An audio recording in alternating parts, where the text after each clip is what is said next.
খেয়ে নে গা। আমি খাবো না। কাল রাত থেকে তোর কি হয়েছে বল? আমার কিছু হয়নি। তুই মায়ের চোখকে ফাঁকি দিবি? তুমিও না। ঠিক আছে চলো, খাবার রেডি করে খাচ্ছি।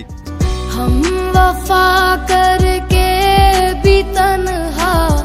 ব্রেকিং নিউজ, মুহূর্তের চাঞ্চল্যকর খবর। এমএলএ এর একমাত্র ছেলের দেহ উদ্ধার নদীর ধার থেকে। পুলিশ চিরুনি তল্লাশি করছে খুনির।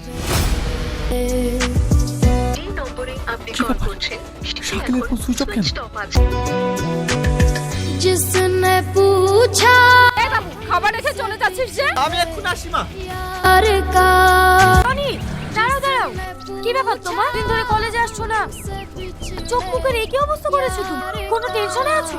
না সেরকম কিছু না। থেকে নামো, তোমার সাথে আমার অনেক কথা আছে। আজকে আমার মনের অবস্থাটা ভালো না, অন্যদিন কথা বলি। তুমি আমার সাথে এরকম ব্যবহার করছো? আমি একটু সমস্যা আছি, এই সমস্যাটা মিটিং তোমাকে আমি সব বুঝিয়ে বলবো। আমি এখন আসি। হ্যাঁ